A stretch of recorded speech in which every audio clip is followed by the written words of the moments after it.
Sean Jackson gets a block. Are you kidding? And a steal. Miller retreats to the three-point line and hits again. Pajero!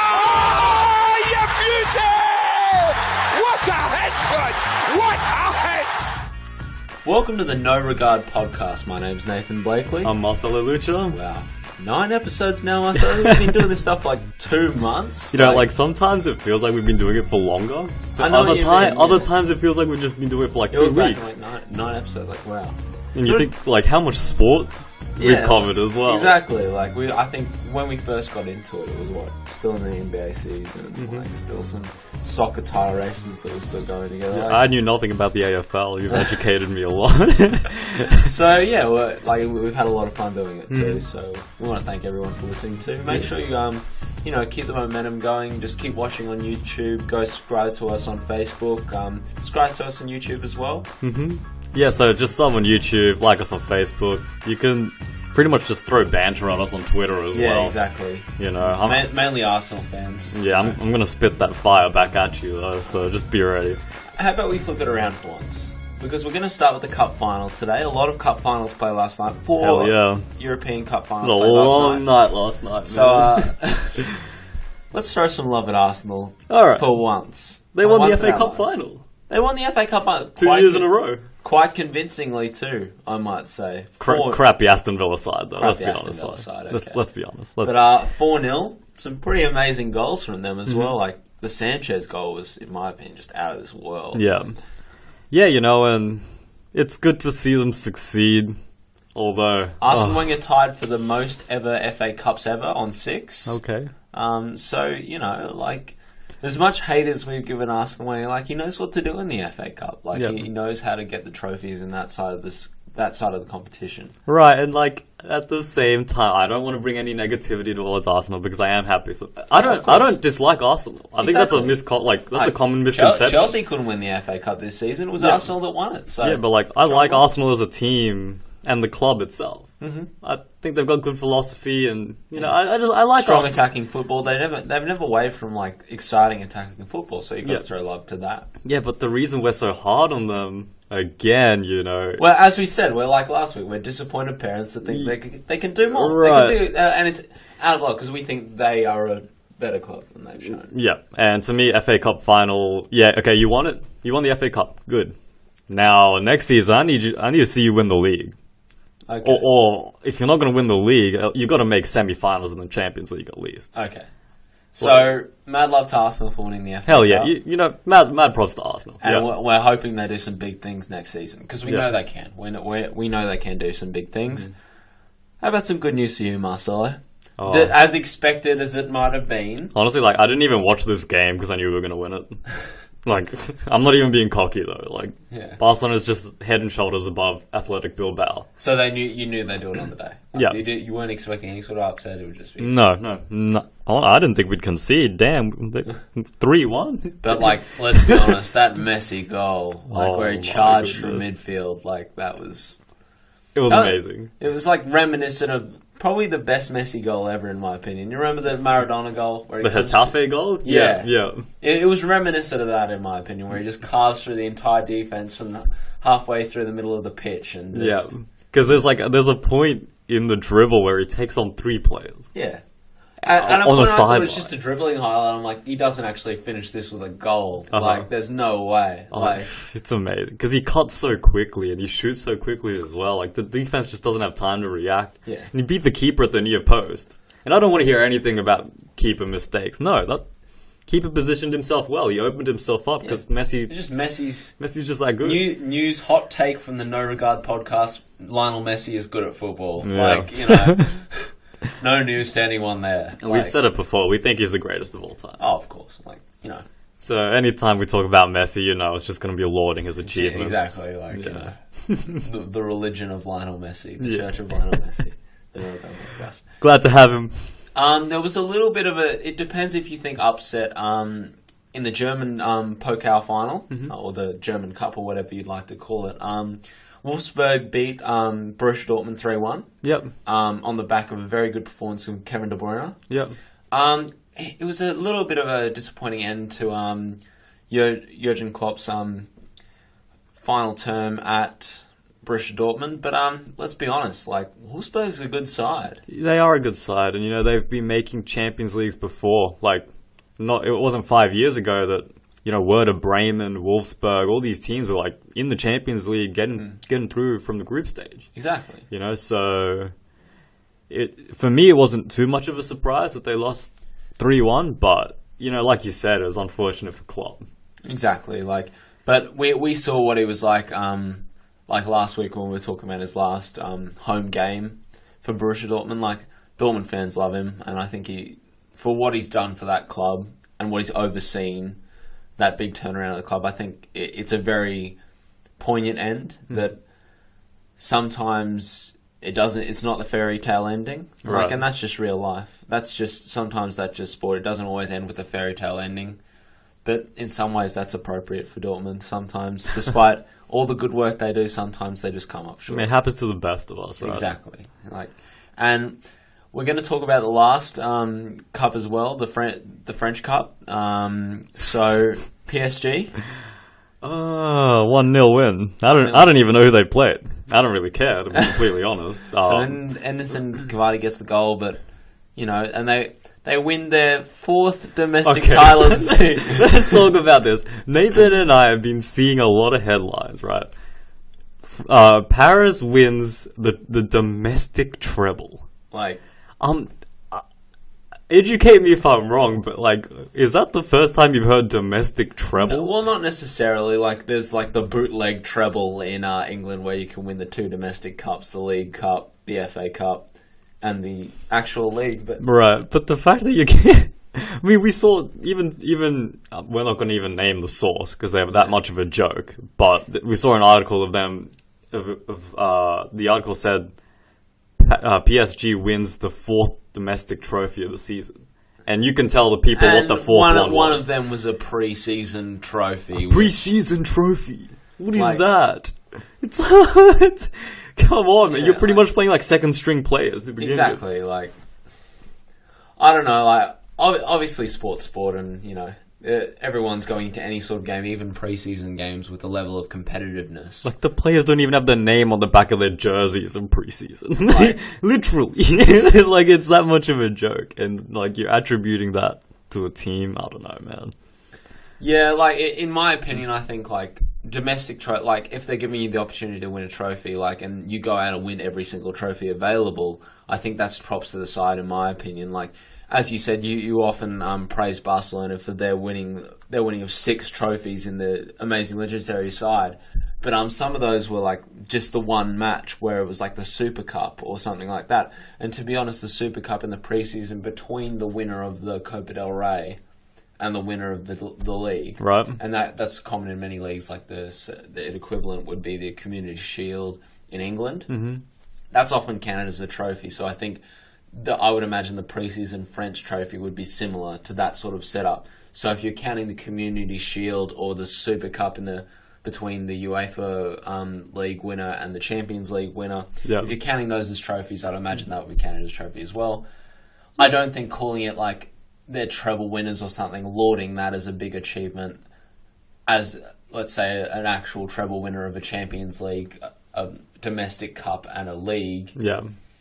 And to be honest, the French league, with the money that's come to PSG, we've seen the result that we expected. They won the league, 3 years in a row now? Yeah, something like that. They need to stop choking in the Champions League. Yeah, so that's true. But we've seen good signs from PSG in the Champions League. So I think the owners of PSG have achieved what they expected. They're achieving a lot of domestic success, and now they're starting to slowly creep up in the UEFA rankings as well. So, props to PSG, but they are, money wins football games, unfortunately. Yeah, can we just talk about the strikers there for a second, though? Sure.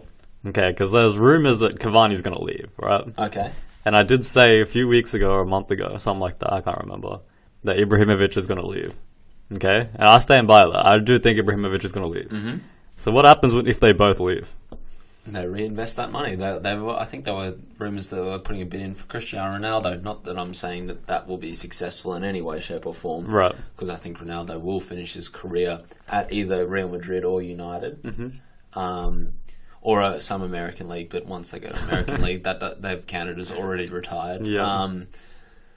I think that Cavani still has a lot to give as the main target man in a side. Mm-hmm. I personally loved him at Napoli. Yeah. He was a huge presence there as a ferocious striker, and just he's been playing out of position as a wide man the last few years, playing second to Ibrahimovic. Not saying he hasn't been good, he's a brilliant player, but I think he still has the potential in his traditional main striker role in a big side to contribute. So I think I could see him in England as part of a side. I could see him playing at a Liverpool, Arsenal, maybe. Arsenal's, but he's long been.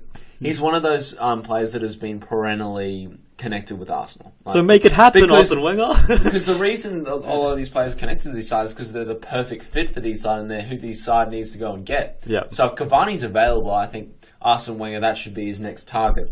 Personally, I think Giroud and Welbeck, they're good strikers, but they're not the strikers of a side like Arsenal. They're not elite, and Cavani's they're not got the elite, potential like to be elite. they're great attackers, and I personally think Giroud is slightly underrated because he does contribute a lot of goals, but I personally don't think he's not as huge a threat, and I think on the turn and everything like that, he's not as strong as perhaps someone like an Anderson Cavani would be. Right. As for Ibrahimovic, if he goes somewhere, he's still going to go to a top side. Yes, I think he's 34 now. Yeah, he is. He's getting on in age, but he's 33 or 34, I'm not sure. But he's still going to be a great player wherever he goes. He's obviously, Father Time goes undefeated in any sport. Right. But I still think Ibrahimovic has some unmatched technique as a traditional 9. So, he's still going to be great whether he leaves PSG or not. Okay. So, sorry to just No, sorry. come off topic, but Arsenal. So let's say they get Cavani, right? Mm-hmm.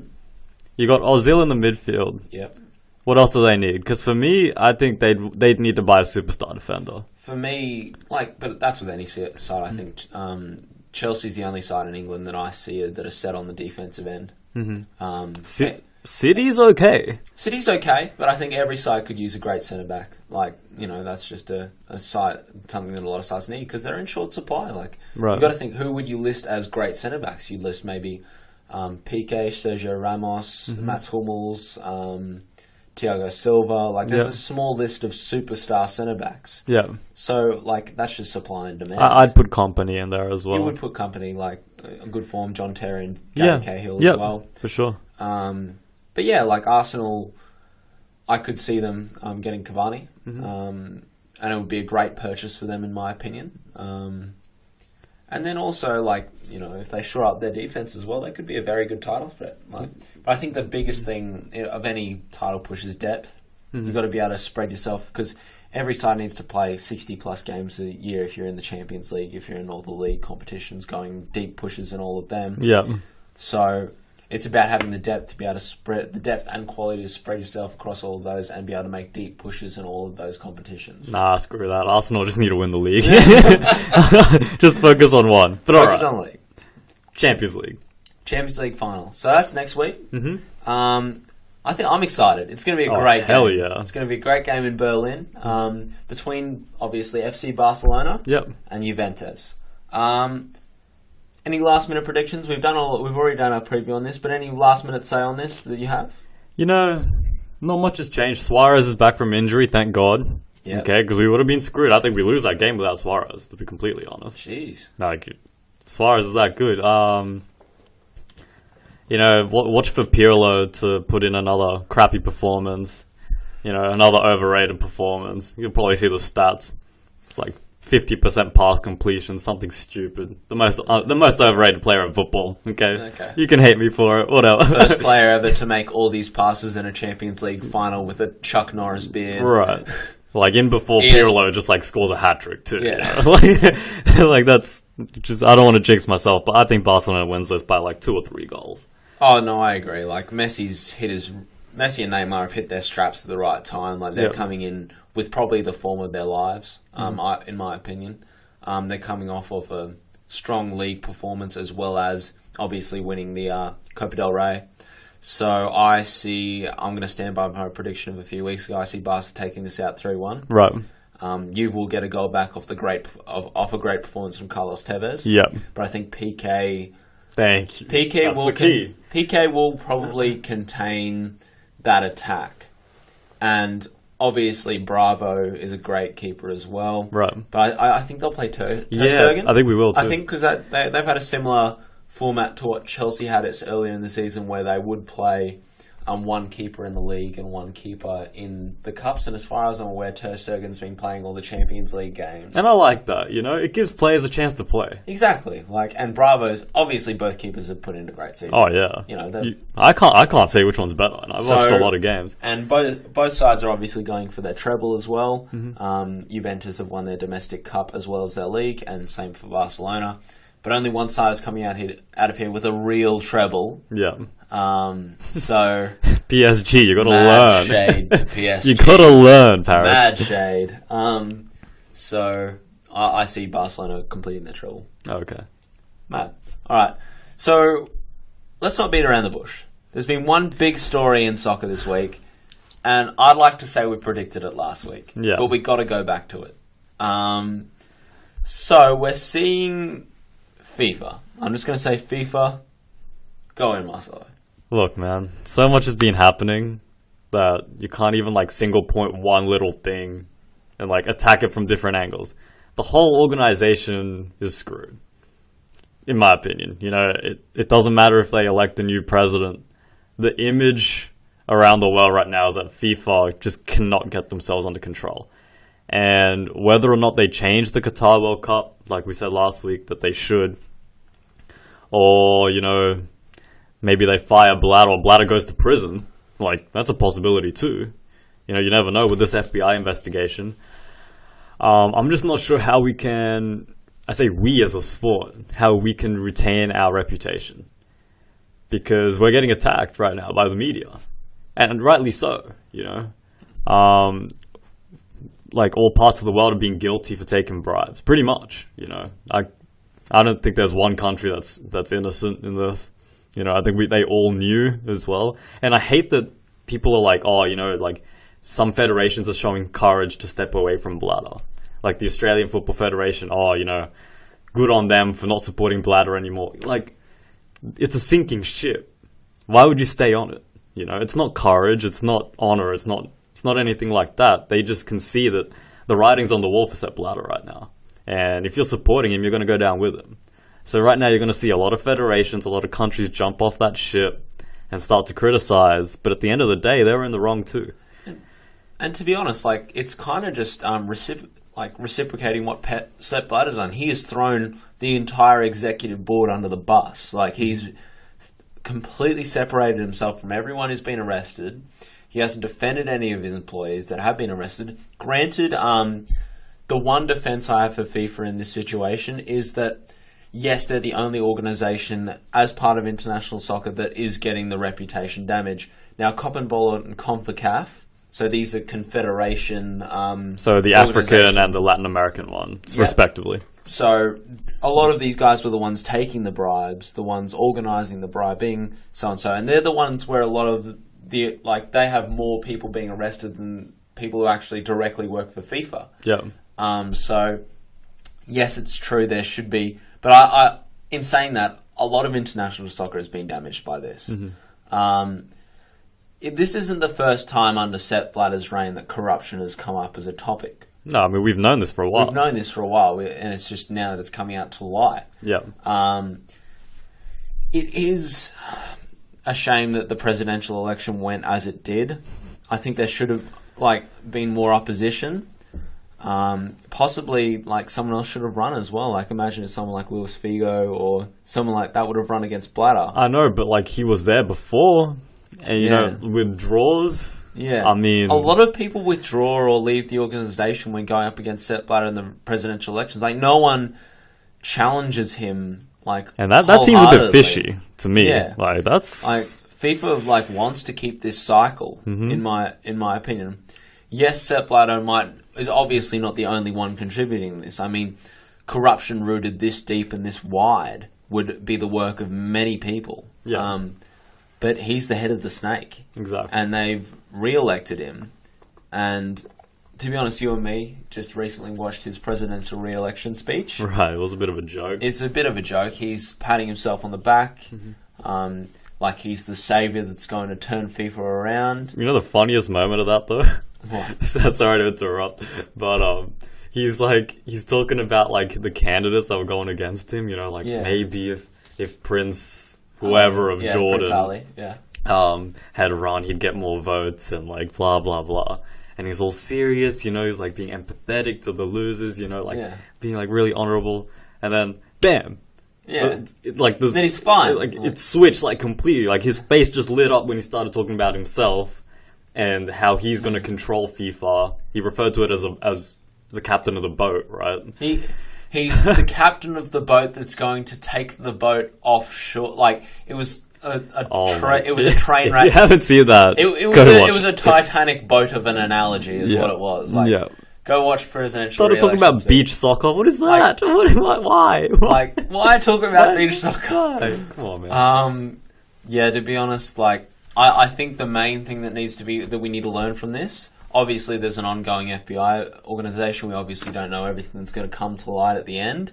So, I hope all the facts that need to come to light do, and the people that are rightly going to get punished for money laundering and corruption of this organization of our beautiful game, right, that they get punished where they should get punished. Yeah. Soccer needs to change its image, and it's not going to do that with the same guy that's overseen the majority of this corruption since 1991. $150 million worth of bribes and money laundering and everything since that date in 1991. Blatter's overseen it since 1998. You got to think that's 17 years this guy's been there. Like, there has to be, obviously, for people that don't know, there's 4-year terms for the repeat president, and there's elections. So this is his 5th term. There has to be a term limit. There has to be 2 limits, I think. I think 8 years is enough for one head of an organisation this huge. So I think 2 terms needs to be the limit. Right. And just a couple of points on this. You talk about the money since 91. Well, that's just what they found. Yeah, that obviously to begin with, right? There's still a lot more. I mean, how many paper shredders have they used in the last few months, man? And just another point, the FBI investigation. So we're a bit shaky on that, aren't we? There has to be a conflict of interest here. Obviously, the Federal Bureau is a US organization. And who's the main country that got snubbed in favour of Qatar? I think it might have been the United States of America. So obviously the United States has a big growing soccer culture. So there's a lot of money in football. A lot of money in football. So, It's a bit fishy, to be honest. But we'll give you the one thing that's keeping Sepp Blatter in power right now. The reason why literally FIFA isn't throwing him out the door themselves, money. Because that's what this whole thing is about. Yep. FIFA has increased its revenue by 5 times what it was when Sepp Blatter officially came in. Right. So from a business standpoint, he's done very well. He's done very, very well, and that's the reason why he's been elected for a 5th time, because, you know, he's overseen a huge growth in the international game. But, like, just remember how big the World Cup was last year. Like, it was huge. But obviously there's a lot of social costs, and there's a lot of corruption involved. So, in our opinion, we think it was time for a fresh face, and unfortunately we're not going to get that for another 4 years. Sepp Blatter has said during his re-election seat that he will give it up to a successor. But do we believe him? Do we believe him? He'll be 83 when there's the re-election. So I think he did talk about age not being a factor. He did. He said some bullshit about like 50-year-olds being old, and I don't know. Yeah, like, kind of got like a mediocre laugh from the audience. Maybe he's just senile. I'm gonna just blame. Maybe like if he ever goes to court, he'll just blame himself for being senile or something like that. Like, I don't know what I was doing. I'm old. Yeah, I mean. So we'll just have to see where it all goes. We'll have to see, but if things don't get better. Like force him out during his term. Well, I think that would probably be the best thing to do. Okay. But if he doesn't get forced out, you know, if the storm kind of calms down, you know, you stop hearing about this, suddenly Qatar World Cup is still on. If Yeah. if the smoke just clears and everything's okay, like okay in quotation marks. Should the players take a stand, or the teams, because we know how it's going to affect European football with their leagues. Because if we play the World Cup in Qatar, that's going to switch around the windows. All right, so suddenly you're going to be playing league football in a different time of the year. And like, just by the way, with the usual World Cup scheduling, like it's in the middle of summer, so it's going to be weird. It's going to be a weird time. So I really like the reason you're coming like just everything's wrong about the decision. Yeah, it literally is one that no sane, lucid person could have made.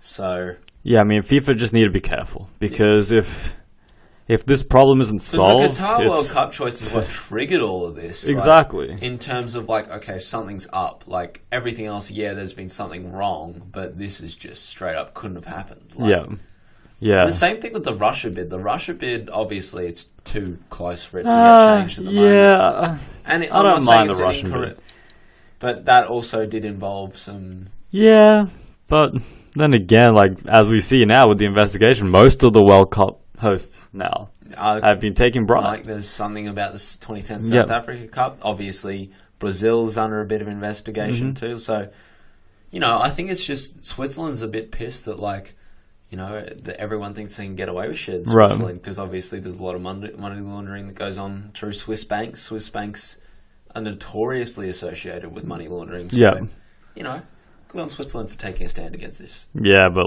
oh man, they got to be careful, because suddenly, a sponsor pulls out, another sponsor pulls out, suddenly Messi comes out and says, I don't want to play in the World Cup. Suddenly, some other players drop the interest. They don't want to play the national team. I think the culture behind the World Cup will stop that, though. It's not like basketball where they can just come out, the biggest star just come and say, I don't want to get injured, so I'm not going to play in the Olympics. I mean, that's FIFA's saving grace right now. Yeah, the World Cup is so ingrained as soccer's main thing. Oh well, we'll move on for something a bit more positive. So, State of Origin. Positive for us, because we live in Queensland. Queenslander! Yeah, buddy, the Maroons. Maroon everywhere. Dude, Maroon has actually been our whole life. If you think about that. Think about it. John Paul College. Shout out to John Paul College. John Paul College, Maroon. Graduating class of 2013, right? Yeah. Right? Okay, I got that right. After that, University of Queensland. What's the main colour associated with the University of Queensland? Maroon. UQ, baby! That's something a little bit more exciting. Yeah, so much Maroon in our lives. Oh my god. Look, there's not much you can say about this game, really. In my opinion, it was a pretty entertaining game. I think it was great offensive pressure from Queensland, because there was a period in the second half we were down 10-6, and we just wouldn't let it out of New South Wales half. We just kept pressing and pressing. Eventually, we got a reward for our efforts. We scored on a field goal to make it 11-10. They missed their field goal, and earlier in the game, there was some bonehead moves, in my opinion, like Darius Boyd during the game, if you don't know. I think it was 6-6 at the time, so Darius Boyd was coming along the sideline. Greg Inglis gets the ball about 5 minutes. In my opinion, Greg Inglis should just do what he always does, be a freight train and just charge through the defense and score the try himself, because he's huge. Right. But he decides to offload it to Darius Boyd, who was in a slightly better position. And it just gets air, because Darius Boyd was running on sand the whole game, and he was incredibly slow. And then later in the game, what got New South Wales their second try was that the ball got to a New South Wales player, and Darius Boyd tried to tackle him, and it was just piss weak. And he couldn't get to him. 10-6, New South Wales goes up. We win the game. It's kind of a suspect move from JT near the end of the game. He tries to take a 45-metre penalty kick. So literally, your kick has to carry about... Banter. It was just banter. Yeah. Your kick has to get over, probably has to carry about 50 metres to get over there. And then your counting accuracy too. Fell short, But who cares? Queensland won. We're not NRL experts. We don't claim to be NRL experts. Just one thing, though. Just one thing before we move on. Obviously, we're happy Queensland won. Yeah. Okay. What do you think about New South Wales-born players playing for Queensland and vice versa? Because the way it is right now, it's I think it's wherever you play your first senior game. Yeah. Right? So, does that need to be changed or we keep it? I think, let's say you get born in New South Wales, but you move to Queensland at the age of 3. Okay. Your heart is in Queensland. Like, But what if you move to New South Wales at 18? to be honest, but you gotta play where you're comfortable. Like, obviously, if you've grown, but you're gonna want to play for the state that you have the most emotional attachment to. So, I doubt it's like Queensland players just jumping on the bandwagon. Should they be able to choose? Yeah, they should be able to choose. Like, it shouldn't just be like, let's say, I'm not saying, because obviously you're not going to choose if you grew up your whole life in New South Wales, and you grew up with that origin culture, you grew up supporting New South Wales, and then you just start playing you get drafted by the Broncos at 19. Yeah. You're not immediately going to want to play for Queensland. No, you're not. You're going to want to play for the state that you grew up in and that you have the emotional attachment to. And even though some of these players were born in a certain state, they obviously have more emotional attachment to the side they elected to play Origin for. Right, so it's vice versa. Origin is an emotional... It's probably one of the true things in sport that still has that. It's like playing for your country. It's like you have an emotional attachment. And we see that a lot in soccer. Or football, sorry. Mm-hmm. Apologies, the No Regard Pod does not call it soccer. Where... players will be born I'm going to use Stephen El Shaarawy as an example. Okay. Player born in Egypt with an Egyptian father. Right. Grew up in Italy. He did elect to play for Italy, even though he did get offered from both Egypt and Italy. Who wants to play for Egypt? Who does want to play for Egypt? But obviously, it's the emotional attachment as well. Yeah. So it's very interesting. But in my opinion, you should be able to elect what state of origin you play for, because you're not just going to elect a state that you just rocked up in. I completely agree with you. Yeah. And obviously some players just aren't eligible for it. Yep. You have to have spent some time in either state. So in my opinion, they should be able to elect which one they play for, because they're not going to elect it just off a whim. Agreed. Let's stick in Australian sport, my side. Let's move on to the AFL. Mick Malthouse, bro. What's been going on? This is a big firing, actually, but it wasn't unexpected. Mm-hmm. There's been a lot of pressure on him since he first got to Carlton. Yep. Okay, I'm going to be honest. Mick Malthouse is a top 3 coach ever in the AFL. Mm-hmm. He had a very successful run at West Coast, won a premiership. I think it might have been 2 premierships, I'm not sure. Okay. I'll just have to check Need the stats. stats guy. Yep. Stats guy, where are you? He had a very successful run in Collingwood, won a premiership 2 there. So he coached for a long, long time. He has the record number of games for coaching ever. Right. But he just simply... it didn't work at Carlton. The players weren't playing for him. It just wasn't a fit for the club. Where does he go? He doesn't go. He retires. Retires? Record number of games. I think he came out with a statement saying that he wants to spend more time with his family. He isn't young. He's in his 60s. Right. That's no excuse. Come on, Sepp Blatter has no excuses. Age is futile. Age is Recap of Sepp Blatter's acceptance. But yeah, go on. So I think we've seen the last as Mick Malthouse as a coach. I think any media outlet would be extremely smart to pick him up as a punter, as in someone who comments on the games, everything like that. Right. But shouts to Mick Malthouse. I think he had a legendary coaching career. It just didn't work at Carlton this last 1.5 years. So we've seen the last of him, and I hope Carlton gets back from where it is in the wooden spoon position. It's the second biggest club in the AFL, so it's a shame to see a club like that in the doldrums like it is now. Kind of reminds me of my Knicks. But alright, my god, he does remind me of the Knicks. Carlton is the Knicks. There's so many similarities going through my mind. We're in the Indigenous round of the AFL, right? Adam Goods. Okay, so... That's all I need to say. Just speak on it. Look, he is the greatest Indigenous player ever. 2 Brownlows, 2 premierships, a bunch of incredible achievements in the game. He's incredibly socially conscious and an Australian of the Year, by the way. So that's nothing to sniff at. But he is a bit of a controversial figure as well because, he's 35. He's near the end of his run, and he did turn down playing for the club at some early weeks because he didn't want to be a sub in a game. Yeah. He wanted to play the whole game because he's a legend. But he came out this week in the game between Sydney and Carlton, and he was perhaps under a bit of scrutiny for his, let's say, audacious sort of goal celebration. I loved it. I loved it so much. Yeah, I really did. So sort of like an Indigenous war cry. Some thought it was a bit spiteful. But you and me watching American sport, we know there's more to it than that. Yeah. It's about pride, man. Oh, it's all about pumping up the crowd as well, pumping up the crowd. Or silencing it. Yeah, exactly. At the same time. Like, he did it right at the Carlton fans. Yeah. Shut them up. So we see it in all sports. In all sports, and I think it just is uncommon in Australian sports as we've seen it. We sort of, suppress that sort of, loud and proud sort of sports player. So I like it. Obviously, it was driven by pride, and with Indigenous round, I think it carried a deeper meaning and a positive, deeper meaning. Yeah. So I like it. He's not going to do it every week, obviously. I hope he does. Finally get you to watch an AFL, boy. Yeah, man. If he does that. Hey, we got to go to an AFL game too. Yeah, definitely. It's just Lions have to win a few games before they earn my trust to buy a ticket again. Jesus Christ. Last game I went to was an 80-point just destroying. I'm like, damn. Can't do it.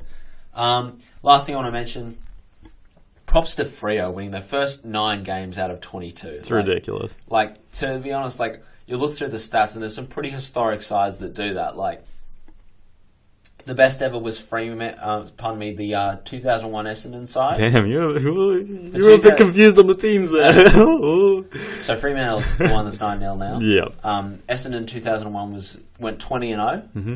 And they got kicked in their second last game of the season. But, I think Fremantle, they don't look like they're going to lose at the moment. They're a level above everyone else in the competition. So, props to Fremantle. Who's the best player in the league? Say it. Thank you. Nathan Fyfe is the best player in the league, and he was the best player last night when they won their 9th game in a row. So okay. Props to Nathan. Props to Nathan Fyfe. Let's move on. Let's move on over to France. Let's get cultured, Marcelo. French Open? It's been a while. Well, actually, damn. Have we talked about tennis before? Haven't talked about tennis yet.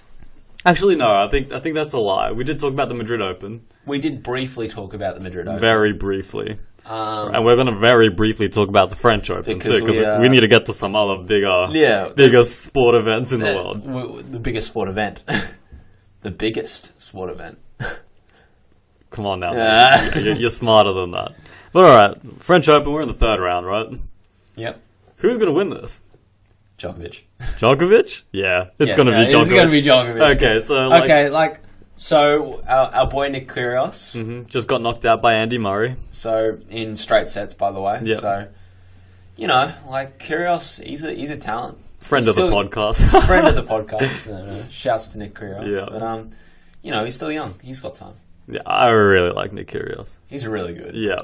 He's awesome. And just talk about Djokovic as well. I love the confidence with Kyrgios as well. Oh, yeah. We are big fans of confidence in the No Regard podcast. Yeah. So it's good to see Nick Kyrgios, such a confident guy. He's got the charisma to go out and beat these guys with the skill set as well. So he's always a chance against these guys. But Andy Murray, to me, it'll be Andy Murray or Djokovic in my opinion. Okay. Obviously, there's other guys in the mix. Ferreira had a really good 5-set game as well. Mm-hmm. So he's in the. There's a lot of guys in the mix, but I think it will come down to Djokovic. Djokovic always has to be the favourite, I think, at this time in tennis. Right. So it'll be good to see. Yeah, and you talk about confidence, and the confidence that Kyrgios displays is different from other players. And I was about to compare him to Djokovic, not in the quality of the player, right? We both know that Djokovic is the best player in the world right now. But you look at Kyrgios, what he does, he's really not outspoken, but he's really animated. Yeah. Right. And then you look at someone else, maybe a Djokovic, who's he doesn't swing his arms up in the air every point, or Andy Murray, who kind of has the straight set charisma of a tree. Oh my god! Andy Murray has got to be the most boring superstar in world sports. Yeah. Right. Hey man, it's And he's a superstar in tennis. Some people like that. If you can, you talk no nonsense and you go out and do your job, you got to give props to that because that's what most people in the world like. You know, he kind of reminds me of a blue collar sports star. Just hard worker. Yeah, just hard worker. Doesn't say anything, and just gets the job done. So I think that's what I like about Andy Murray. Mm-hmm. So can we just talk about Federer for a little bit? Because A little bit. About he's my favorite player ever in tennis. Okay, like man, some of the stuff he pulls out on the court is just it's amazing. like he's won. He's not like anyone. He's won for the eye candy. He's like the Ronaldinho of tennis. Yeah, like when he always does the in between the leg shot. Like that's the Allen Iverson of tennis. Yeah, the Allen Iverson of tennis. I could continue. The Tiger I Woods. could see Federer with some dreads, like yeah, I mean, straight up thug Federer. Great player. I don't think he wins this though.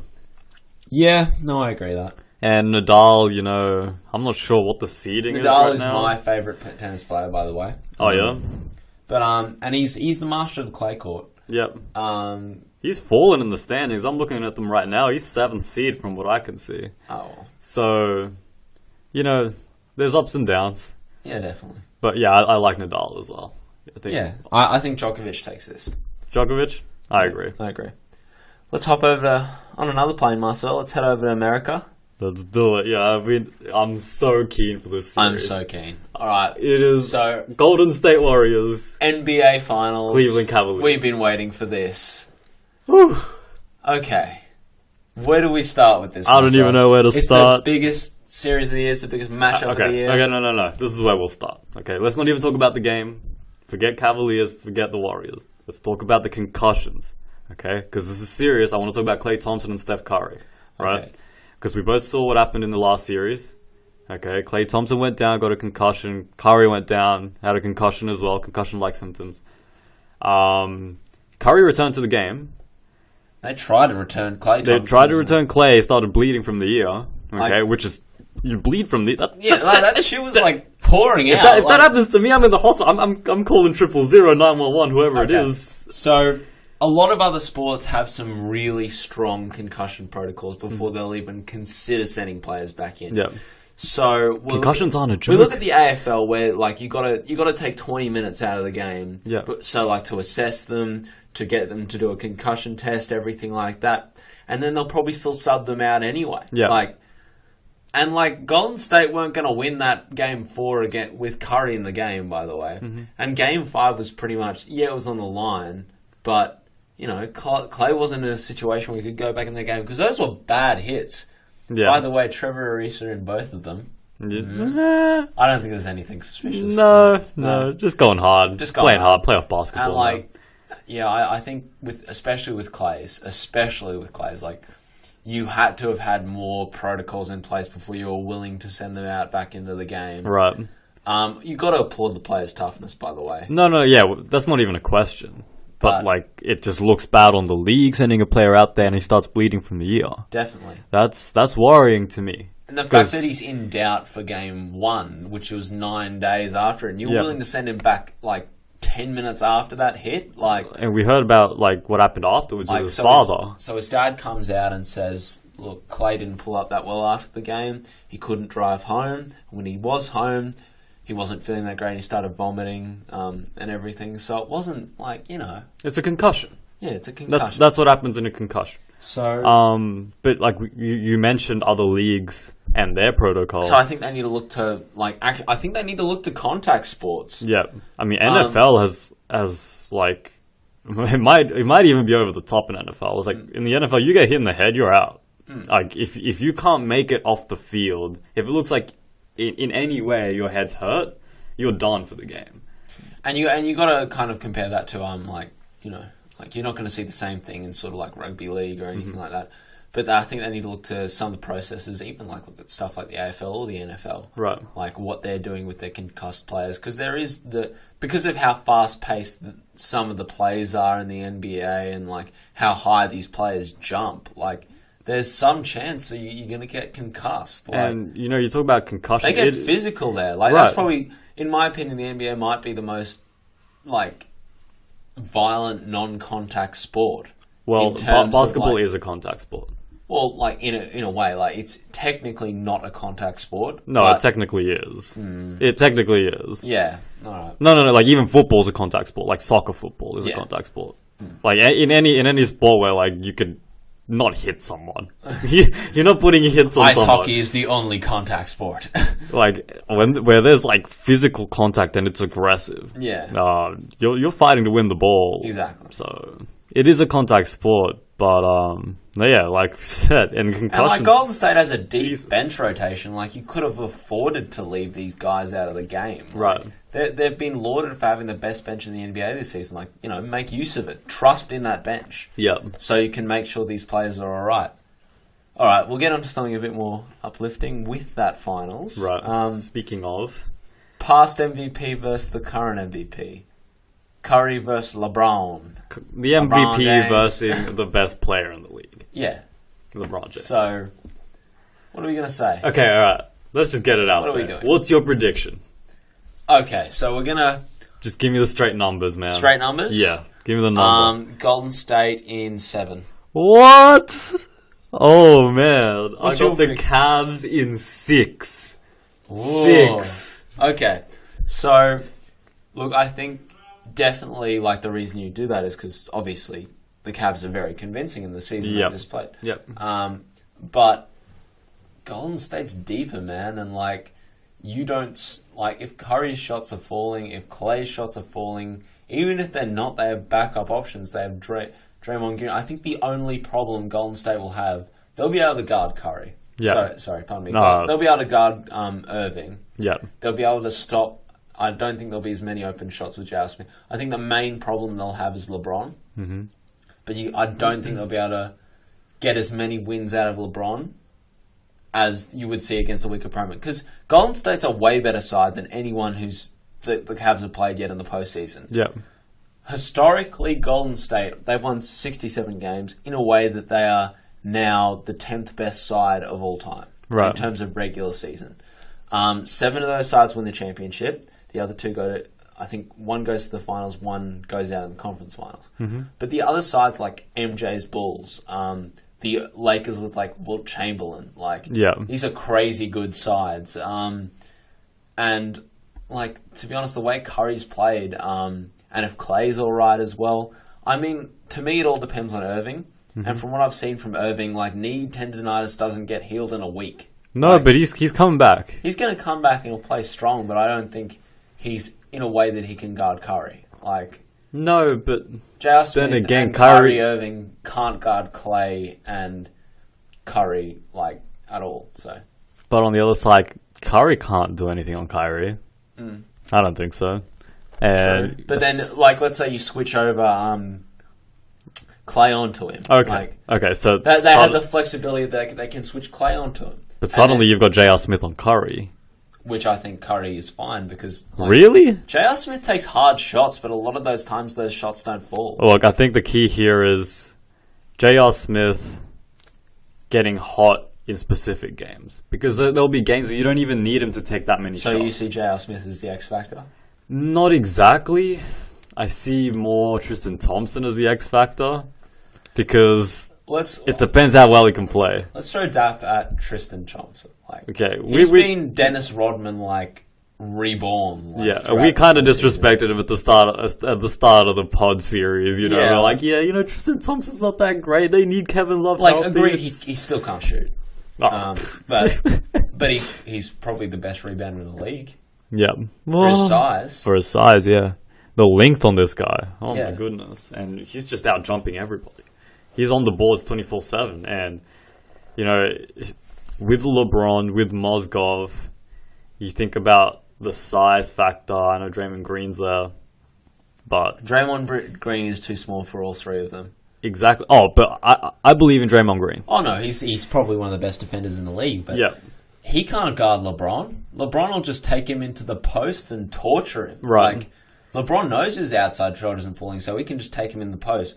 He can take anyone but Bogut in the post, pretty much. Like Right. in that Golden State side, no one's really big enough to guard LeBron. Yeah. Like, And what about Shumpert? Like, the effect that he's going to have on this series as well. Because he could... Shumpert's huge. Yeah, I mean, suddenly Klay Thompson gets hot, boom, put in Shumpert, that's it.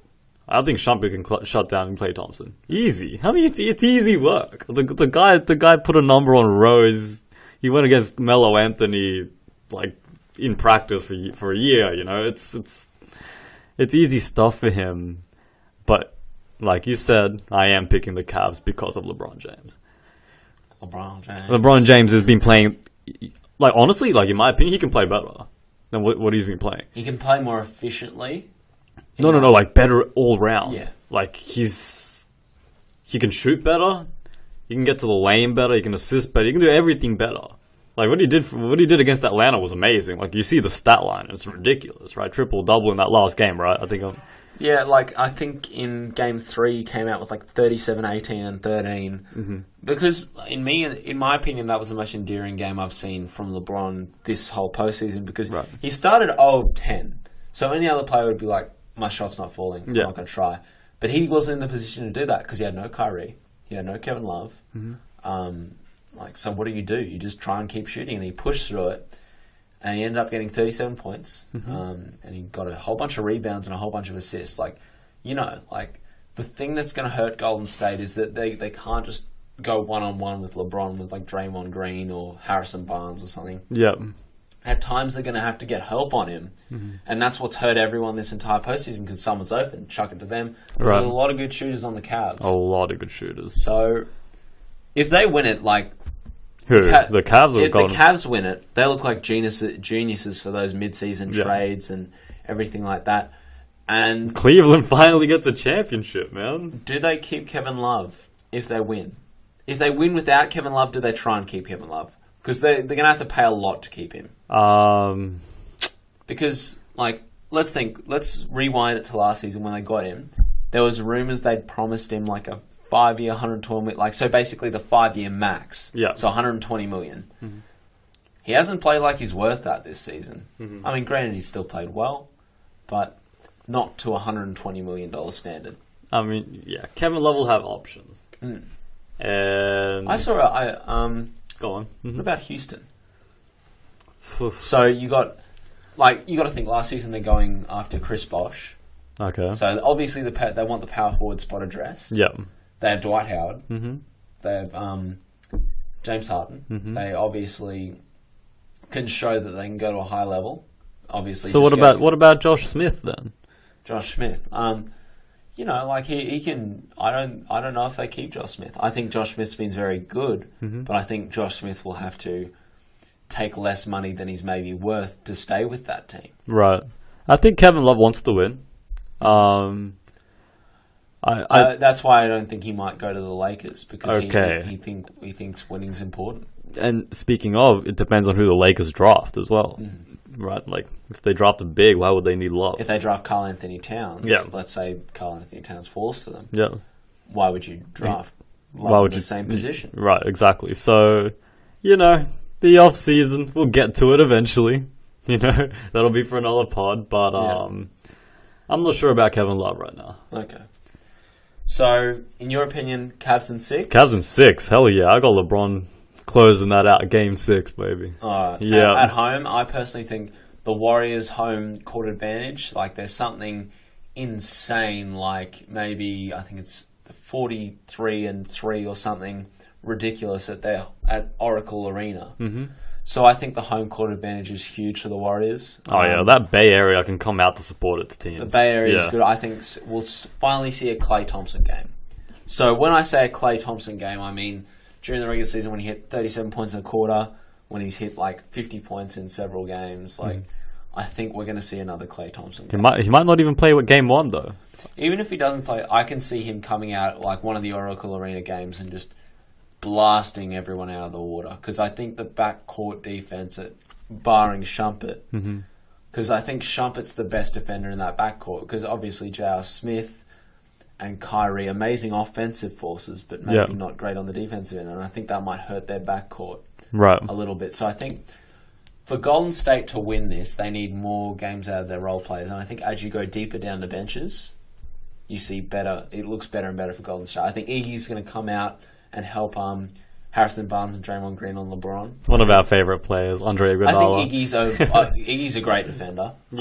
So I reckon he can keep LeBron. He's the same sort of physicality as LeBron. A bit smaller. But I think on the perimeter he can take care of LeBron. I think the main thing is keep LeBron James out of the paint. So I think it's more. It'll be interesting how they approach guarding LeBron. Right. We saw Danny Green take care of LeBron a few times. But I think if they get some big games out of players like Harrison Barnes and games like like good contributions out of guys like Barbosa and like guys like that off the bench, Yeah. then I think Golden State will win this because they're more likely to get a great game out of Harrison Barnes offensively than maybe Golden State, than the Cavaliers are out of maybe, let's say, Dellavedova or someone like that, even though they have been great. Shout out to him too. Man, Dellavedova's been putting in work this postseason. He's been injuring players left, right, and center. But that's okay, because he's Australian. Okay. We love it. All right. The biggest matchup of the finals, Bogut versus Dellavedova. Oh, man. It's good to see two Australians in the finals. It's the first time in history, right? I think so, yeah. Yeah. I mean, on opposite teams. Of course. Because we saw Aaron Baines and Paddy Mills last year, actually. Right. So, right. it's good to see Australia representing in this finals. Hell yeah. But I still think the Warriors are too deep, they're too good, and the home court advantage will benefit them. We'll see Steph Curry, he'll outplay Kyrie in this finals, in my opinion. And then if they guard Steph too heavily, look, you have Clay. Look, you have Harrison Barnes. Look, you have Draymond Green. Like, Draymond Green's turned into a pretty good offensive player. I see the Warriors pass-first mentality rather than the LeBron-heavy mentality of the Cavs. We'll see that pass-first basketball win them the finals. Yeah, I mean, in my defense, I wouldn't be surprised if Golden State win it.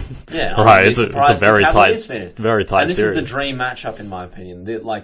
Best team in the East by a margin, best team in the West by a margin, getting through the finals with historic amount of ease, by the way. I think this is the least amount of games it's taken for a side to get to the finals on both sides. Yeah. And LeBron will be rested. LeBron will be rested, but then again, so will Clay. So will Curry. Well, do we know if we talked about the game one health? Will Clay be there? That's true. And another thing with this, just before we move on, the coaches. Coaches are going to be a huge factor. 2 rookie coaches in the final. For the first time ever since, the league started. Yeah. Since the 40s when the league started, and obviously every coach was a rookie. Right. I mean, I only got one thing to say. I believe in Steve Kerr. I don't believe in David Blatt. It's just that simple. Yeah, LeBron's shown, that he's pretty indifferent towards David Blatt, whether he's there or not. Bloody oath. He's got to control that team. I think even though David Blatt's made the finals, his job isn't safe. No. I think he's gone, whatever. Even if they win the championship. Even if they win, he's gone. Yeah. I reckon the championship will have a lot more leverage, but I think LeBron gets the final say. Here's the thing. I think David Blatt has a job in the NBA if he wins the championship. If he doesn't win it, I don't think he comes back for back overseas young blood. Yeah, I think it'll be 5 years before we ever hear his name because again. His reputation as a coach, although he has made the finals, has not improved significantly by any margin. No. Because of controversies where he almost killed the team's entire chances with that timeout. That should have been called. Where LeBron, a lot of people are saying he's LeBron the actual coach. Mm-hmm. But obviously superstars call their own plays sometimes. Yeah. That happens with every team. Yeah. And we had LeBron come out and say whereas Steve Kerr, he did get a lot to work with a 50-win team, but he took this team to the next level. Yeah. So it's just Steve Kerr. We've thrown our love to Steve Kerr on the pod before, but good work. So just to recap, Golden State in 7, Cavs in 6. All right, let's move on to our question of the week. So speaking of coaches, Marcelo, it's been a pretty big hiring lately. By big, I mean catastrophic in your mind. Oh, man. So, Brisbane Roar, back to the A-League, back to Australia, our beloved football club here. Yep. Beloved football. Beloved. We are currently looking at a Raw Champions poster. 2014. Just above, oh, man. Just that brings back the feelings, eh? A 2-1 win over the Wanderers. Man, how good was that? Great atmosphere. Brisbane Roar, best club in Australia.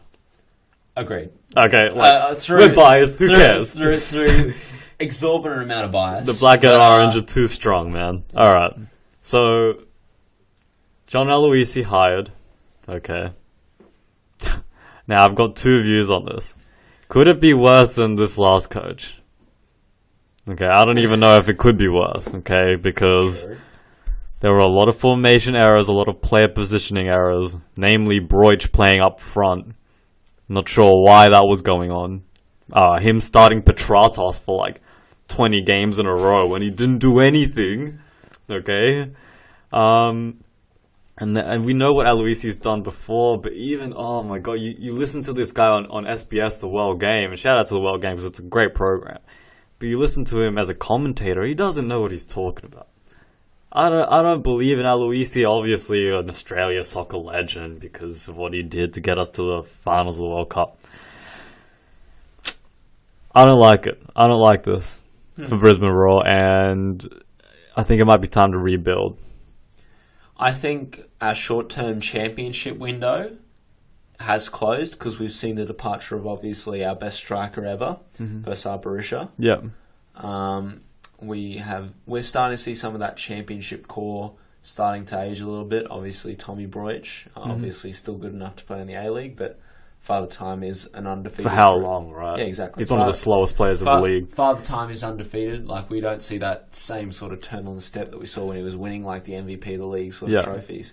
And I think that championship core, like, you know, it's the A-League. People are going to leave your club. Like, that's just straight up what's going to happen. But we've seen Partaloo obviously left a couple of years ago. Like, I'm still salty about that. Great central defensive. Amazing. And then obviously Matt Mackay, you know, how long has he got left in the league? Yeah. You know, like, and Theo as well. Enrique as well. Like, I think we will get back there because we're one of the 3 biggest clubs in Australia. Yeah. But I think we may be in for a little bit of a period where we may be on the lower ends of the finals or be maybe even missing finals. And I'm fine with that because we're going to get back. We're a well-run club. But I'm not, as you said, I'm not sure about this coaching choice. Right. Some good coaches have left too early for us, in my opinion. Yeah. And we talked about Broich, so Lozano as well, getting on the age, like on the old side. You know, so there's a lot of core players. I think Matt Mackay can still play. Yeah. We're seeing him get reps for Australia, thank God. Luke Bratton's a bright spot for us for the future. Like, he's a great young player. He's straight from Rochdale Rovers. Straight out of Rochdale. Yeah, so obviously we've got good players, but if we want to win now, it's not going to happen. I don't think so. And, like, to be honest, I'll take a page out of another team's book where we're trying to force a championship window is not a good move. Not at all. Like, especially under salary cap formats. We saw the Brisbane Lions a few years ago. They had a few years under the doldrums. 2009, they had what now looks like an aberration. They won. They ended up having a winning record. They got into the 6th spot in the finals. They won a final, amazingly. So they got to the semis. The elimination final. So basically, the second round, and then they got eliminated there. And then we try to force a championship window by trading away a bunch of young assets, like Lockie Henderson, like a whole bunch of young players, for like Brendan Favola and Xavier Clark and everything like that, and pretty much screwed ourselves. Right. Like furthering a rebuilding process. So forcing a championship window, not a great idea. Right. So I reckon we can get back, but it will be a bit of rebuilding. It'll be good scouting. It'll be good hiring within the coaching staff and the organisation. So I reckon we are in for a bit of a wait before we get back there, but hopefully it's not too long. Right. Oh, and just on Australian football, it's good to see that we're getting a lot of international friendlies. Yeah. We just saw Villarreal beat Adelaide, I think it was, 3-2. Someone's going on a plane. I'm going to head over to Sydney on Tuesday, man. Oh, yeah. Go watch my favourite club in the entire world, Chelsea Football Club, go play Sydney FC in Sydney. I'm really Who's going to win? Ooh. They better Who beat cares Sydney. who wins? I It's care a who friendly. wins. You got to beat Sydney, man. You got to beat Chelsea's Sydney. going to kill him. Chelsea's going to straight up kill him. That's what I wanted to hear, man. Hey, Villarreal come to versus Brisbane. Exactly. We're going to catch that game? Yeah, I'll definitely catch that game. I'm going to catch that game. I'm going to be at the game. You're going to be at the game? Hell yeah, I'll be at the game. You going to come? I might consider it. Damn, alright, we're going to have to talk I know about the that. tickets are going alright, so I think it's $35, something like that. Damn, I don't So think it's I'll pretty make good. it. Damn. Yo, no regard. Like 2 Nando's feeds right there. Damn, man. Like. Alright. Do you want to move on to our ones for the week, Marcelo? Do you want to go first? I will. So, just a bit of a retrospective. It's the 40-year anniversary of the passing of Steve Prefontaine. And, you know, like in my opinion, he's one of my favourite athletes of all time. the positivity and the absolute grit he took into his races. Obviously, quotes coming from him like, to give anything less than your best is to sacrifice the gift. And he's just a very hard-working athlete. Like, he went to the Olympics in '72. Amazing athlete that's an inspiration to runners even to this day. One of my favourite films, Without Limits, a biopic on him. That's my recommendation of the week to the No Regard listeners. Go watch Without Limits. 1997 film, Donald Sutherland. Prefontaine, a brilliant athlete and a great role model. Was one of the first to take on amateurism in athletes that, he's coming out saying athletes need to get paid. Like, you want us to go compete at the highest level against foreign athletes that are making their living out of this, and what you want us to go work at a Gap and try and earn our living while we're trying to train at an elite level. So he was one who really combated amateurism for an Olympic athlete. So, props to Steve Prefontaine. Yeah, mad love to one of my favourite athletes ever. And just for the listeners, like, how often do you hear a Chicago Bulls fan say that his favourite athlete is not Michael Jordan? I mean, honestly, this might be the first time in history that a Bulls fan says it's close. It is really close. But they're very different people. And I think if you look at it from a person perspective, I think Steve Prefontaine did more from a social aspect. Mm-hmm. Ooh. Are you really talking about Michael Jordan, the social advocate? The shoes, man. The shoes, man. That's all it is. The shoe game was strong. I almost came out with something throwing shade at Nike's business practices, but I'm not going to. No, that's for the documentary types. That's for the No Regard documentary. Yeah, that's. You wanted to talk about something else as well, Marcelo. Something a bit lighthearted, but it also strikes a serious issue. Okay. Now, we're both avid gamers. We like playing games. We love video games. Although we don't play it much anymore because of damn exams. Maybe you don't, but no. You've got to stop procrastinating. No, I've gone into hibernation with my video gaming habits during exams, man. Got to study hard. So UQ is messing a little bit with our gaming habits, but that's okay. That's okay. FIFA 16. One of our favourite games as well, obviously, as soccer fans. New FIFA game every year, which is kind of a joke, to be honest. Yeah, like EA is like up there with FIFA. I think they obviously run the similar business model because like EA is trying to charge $80 for a new game every single year, and it's exactly for the same game. Yep. That's messed up. EA is evil, and their servers. Have you ever tried to play online FIFA? Tell me about it, myself. It's impossible. It's impossible. You can't do it. You can't do it. I've never been in a match where it's been perfect. All right, like Ronaldo will be in midfield, and then he'll be scoring a goal in like a second. I'm like, wow, like how did that even happen? Like I didn't even press X or like what happened? But okay, for the first time in history, women players will be in the game. Is that awesome or what? That's awesome. Like, to be honest, like that we're getting the equal playing field finally. Exactly right. Because not enough, especially under Sepp Blatter. Quote from Sepp Blatter: "Women should wear tighter shorts in football to garner more attention." Damn. Like, firstly, that man's like just repulsive. He's sick. Yeah. But like throwing back to the good part, it's good that FIFA is now going to be featuring women players.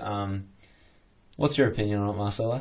No, I really like it because it's a step in the right direction. We've seen a lot of sexist comments from a lot of outspoken football. And like you look at the internet, it's almost repulsive how many sexist comments are coming out. No, but that's the internet, and Twitter, and the internet. It's the main platform to show how much of a bad person. It's just a bunch of trolls just trying to get a rise out of someone. But I'm not sure if you remember the Andy Gray incident where he criticized the female linesman. Mm-hmm. I think it was in a Premier League game. And, how far the game has come from that incident. And from, like, Sepp Blatter's comments, obviously, right? It's huge that EA is taking a leap here, And it is only international women's teams. I'm not sure how many teams are going to be in the game or whatever, right? But I'll be playing with them. Hell, why not, man? If I can school someone with the women's team, with the international women's team, because like Barcelona, like the greatest team in the world, like I'm taking that. You're gonna ride that to the bank. Yeah, man, I'm taking that to the bank. So it's good to see. We love it. I really do. It's a step in the right direction. Brilliant. All right, I think that's a great note to end the podcast on. Yep. Just a few things. Next week, no pod. No pod next week. Man. Unfortunately, like, there's a few reasons behind that. Tell the people what you're getting up to next week, Marcelo. Going to be traveling to the great city of Adelaide. I'm not sure about that adjective, but already throwing shade. One thing that's great there, Marcelo, the wine. That's what we're there for. Alright, so I'm going to be in Adelaide. We're going to taste all the wines. We're going to see how we go. Nice, but you're going to be doing some things too. I'm going to be moving around. I'm hopefully going to be enjoying my last bit of freedom before exams. I'm going to be going skydiving, weather permitting, up north again. Okay. And I love skydiving. Whereabouts do you do that? Well, first time I did it was in Coolangatta. Uh-huh. And now I'm going out to Rainbow Beach, so it's like a 3-hour. Better not land in the water. Yeah, like that's what I'm hoping for. But I'm really excited. Like to be honest, like the first time I went skydiving, that feeling of getting out of the plane, probably one of the best feelings of my life. Oh yeah, I'm gonna have to go with you one of these days. My shouts to the No Regard listeners. You put it on your bucket list. Go skydiving in your life. It's one of the best feelings I've ever had. Even if you're afraid of heights, you're going to come down safely. Have a parachute. Right. If it doesn't work, well, nice knowing you. Yeah, I mean it's do or die. Right? It's do or die. So, but anything else happening on your weekend? So hopefully a birthday party or two. Maybe have a few quiet beverages. Quiet beverages. But yeah, okay, so just to recap, no pod next week. We will be back the week after to talk about Champions League. We'll be reviewing the Champions League final. NBA finals. So we'll be midway through the NBA finals at that point. And hopefully it'll be, how many years is Sepp Blatter getting sentenced to prison for? Right. By then, hopefully. Hey, hopefully, because FIFA need to change. What can people do to reach us, Nathan? What's your Twitter? My Twitter, at Nathan Bleakley. Yours? Mine's Marcelo _Lucha. I think yours is Nathan _Bleakley. Damn, get it right. Damn. Your Instagram. I'm using enough. All right, 10 followers. So Nathan is Nathan _Bleakley on Twitter. It's Nathan Bleakley on Instagram. I'm Marcelo _Lucha on Twitter. El Marcelo Lucha on Instagram. Subscribe to the channel on YouTube, like we said at the start. Like us on Facebook. Tweet us some hate on Twitter. Okay. We love hate. We love responding to hate. No, and it's not just that, because if you hear something on the pod that you disagree with, like, I want to know why. Don't just say you disagree with me. Yeah. Just, like, because people say that, like, you're wrong about this. Well, tell me why. Yeah, we love informed criticism. That's what we're out here for. We want to know how we can get better with our opinions. Yeah. We also want to tell you why your opinions are wrong. Completely wrong. Yeah. Especially if you're an Arsenal fan. And I think with Arsenal hate, we're back to normal. Back to normality. Might earn yourself a shout if you tweeted us, so get to that. I'm Nathan Bleakley. I'm Marcelo Lucha. Thank you for listening to the No Regard podcast. Thanks, guys.